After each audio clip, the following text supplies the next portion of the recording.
I want you to think back, not to the first page you wrote, not to the moment before that, the moment when this story first arrived. Maybe it was an image, maybe it was a feeling, maybe it was something that happened to you or something you witnessed or a question you couldn't stop turning over in your mind. There was a reason this story attached itself to you instead of someone else. There's something personal in it, even if the story itself isn't autobiographical. So what is it? If you can't remember or if it feels very far away, it means the recognition work is the work right now. Not the pages, not the structure, the relationship between you and the story.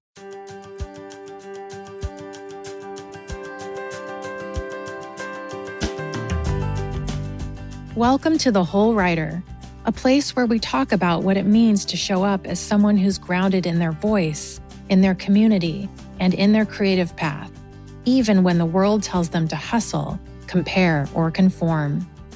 I'm Nicole Meier, a multi-published author and book coach who believes that nurturing the person behind the page is just as important as refining the words on it.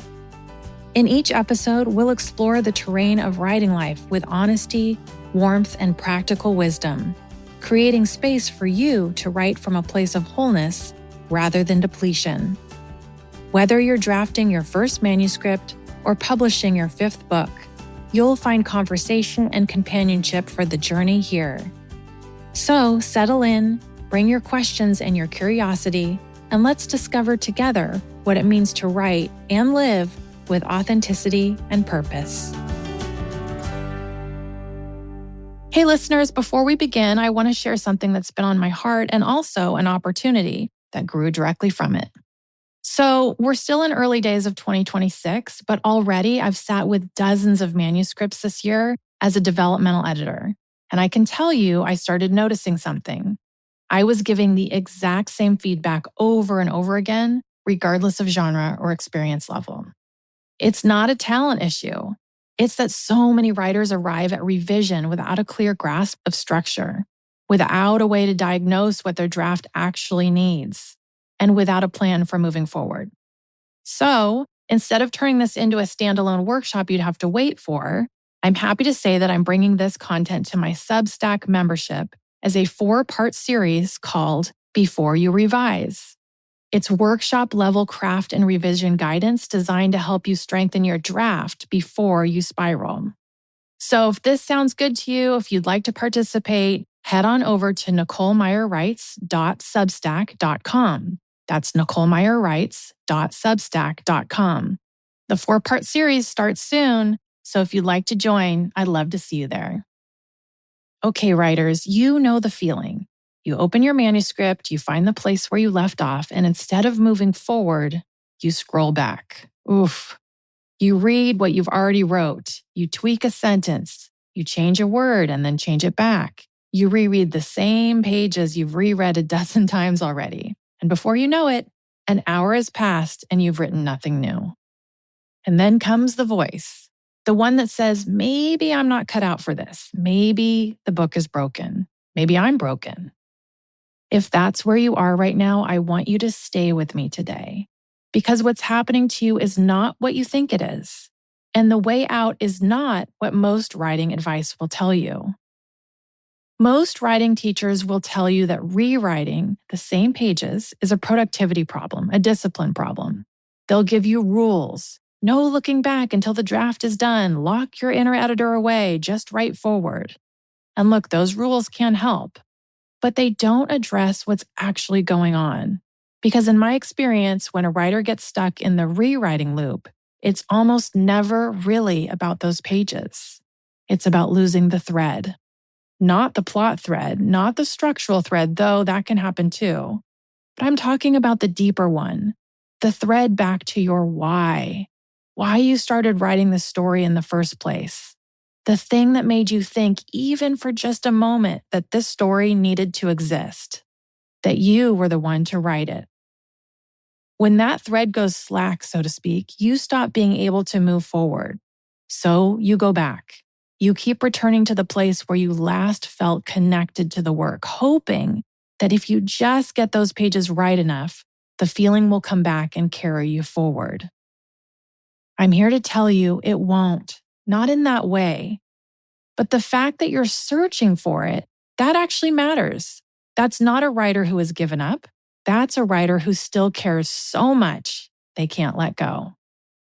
There's something else worth naming here because I think it's at work for a lot of writers and almost nobody talks about it directly. Perfectionism often looks like discipline. It looks like caring about the work. It looks like standards. And in small doses, it is those things. But most of the time, when perfectionism has you trapped in those same pages, it's not really about the work at all. It's protection.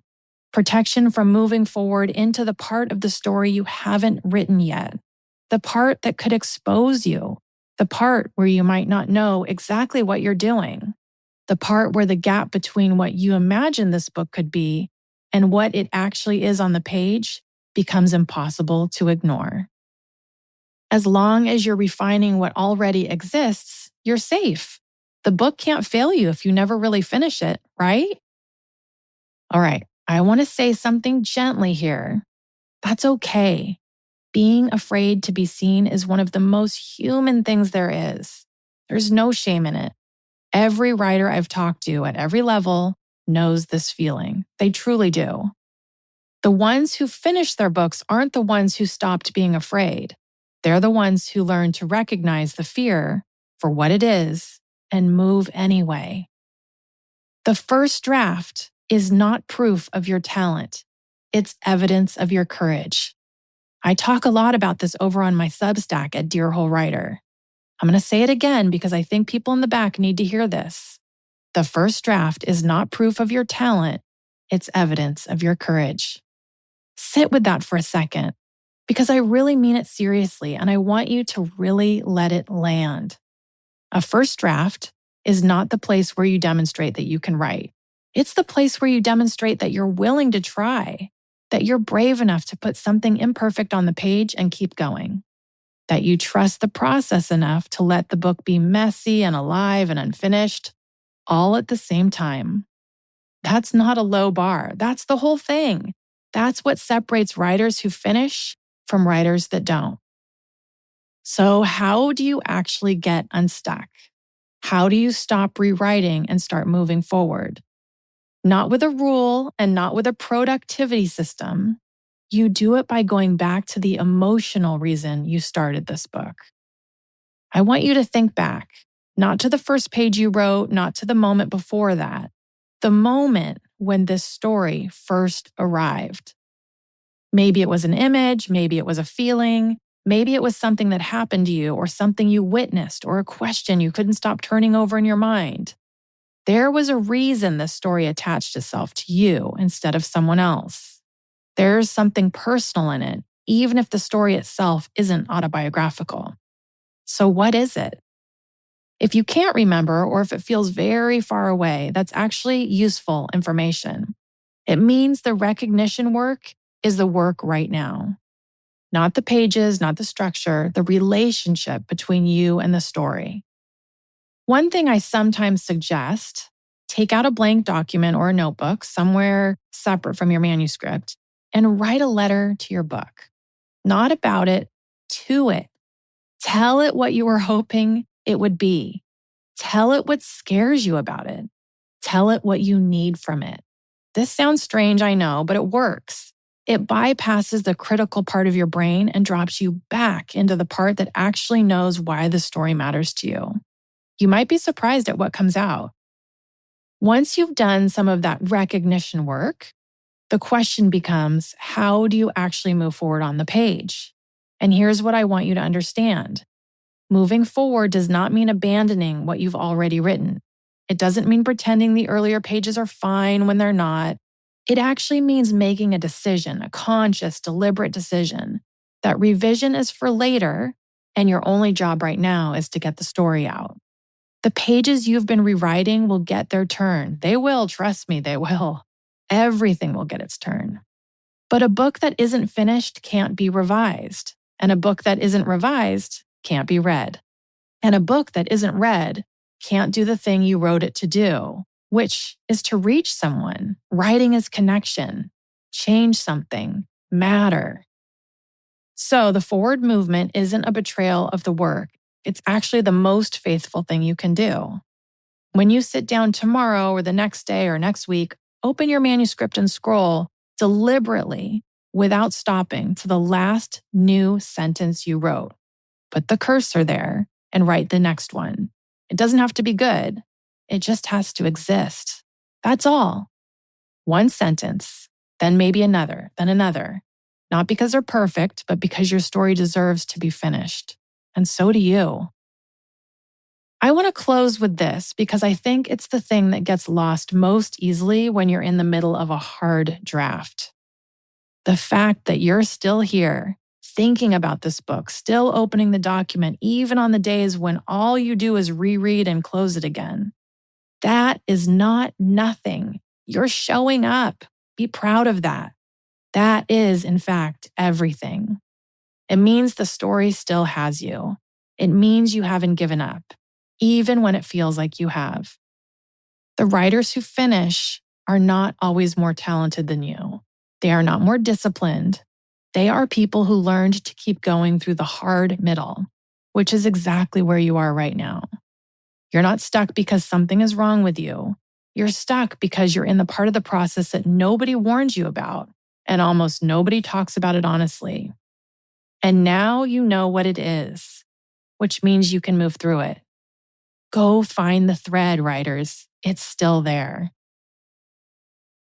All right, thank you for spending time with me. If this episode helped you, or if you know a writer who's really in that hard middle right now, I really ask you to pass it along. Please share, like, comment, leave a review. It really helps other writers to find this podcast. Take good care of yourself, writers, and I'll see you next time on The Whole Writer.